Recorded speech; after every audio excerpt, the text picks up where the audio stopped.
Hi, Mr. Myers here, And Mrs. Ebinger. and today we're going to analyze The Lottery by Shirley Jackson. The lottery? If I were a rich girl, na na na na na na na na na na na. Yeah, unfortunately, it's not that kind of lottery, which we're gonna find out about in a second. Oof.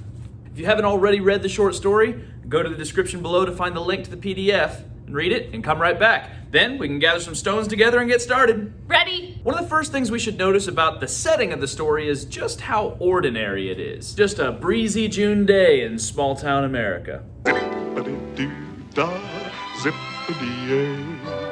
My, oh my, what a wonderful day. Just your average sunny day with your average Janes and average Joes hanging out while the kids play a game of Pile the Rocks. Which is strange, but hey, whatever floats your boat.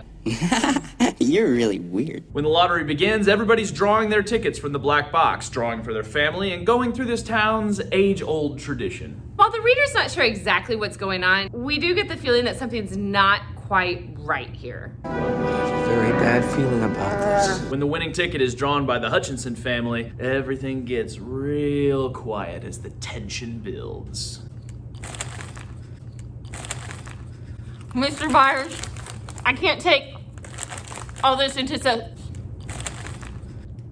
patient. It's in this moment when Tessie Hutchinson has a shift in her perspective. You see, a second ago she was all gung-ho about this lottery, but now that her name's been drawn, she seems to be having some second thoughts. I've made a huge mistake. And when the Hutchinson family draws again, it's Tessie who draws the black dot. Sealing her fate. He chose poorly. Suddenly, a rock comes flying from nowhere and clocks Tessie in the side of the head. Finally, the purpose of piling the stones is revealed as everybody from the community converges on this year's winner. And pow! Not the lottery I wanted to win. Although the resolution of the story leaves room for the reader to infer what happens to Tessie next, her death is imminent from stoning. Ouch town population, you bro! This is an ancient ritual in the town that's so old that even the members of the community can't even remember why they started doing it. So dude, what is the conflict even about? I thought this story was all about making that money. Nope. In fact, this is a story about the dangers of blindly following traditions in society. So if you remember those notes on literary terms, we have two kinds of conflict. Both are present in this story, internal and external. The internal conflict is portrayed through the characters who are uncertain about this tradition. We see characters struggling with the idea of why they are even doing this in the first place. I don't know why I'm doing this! The external conflict mainly takes the shape of man versus society. Sure, Tassie is against the people in the community who are trying to kill her. But this is more about Tessie fighting back against the tradition itself. So take Old Man Warner, for example, who thinks it's ridiculous that people are even questioning whether they should have a lottery anymore.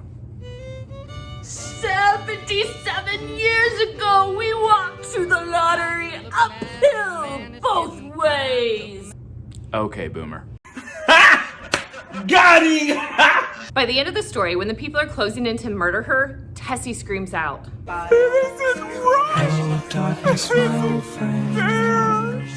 To which the people just sort of respond. Yeah, well, that's just like your opinion, man. Really, this story serves as a warning to its readers. It's about what society might turn into if we continue practicing these traditions and following these old practices without understanding the origins or the beliefs behind them. Like, can you imagine if we continued to wear these masks even after the pandemic is over? This mask isn't just about the pandemic, it's a fashion statement. Mr. Myers, you know what the difference between this mask on me and you? What? I make this look good. So cringe.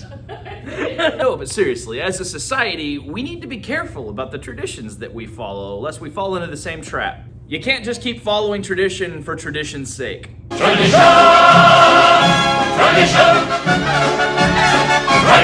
This story exemplifies the conflict of character versus society in literature. And that it's always okay to question authority. But who are you, Mr. Myers? Why do we even need to listen to you? What are you even here teaching anyways? Don't question me. Respect my authority. Who taught you to do that? Thanks for watching, guys. If you want more content, make sure you're watching Google Classroom or follow us on YouTube. Bye. See you later. Your arm's in the way. Do you want your arm in there? Sorry, my arms are so huge they're in the way. Right. Socially distanced, dude. The story leaves room for the. This story exemplifies. It does, but I don't know what it exemplifies. Sorry.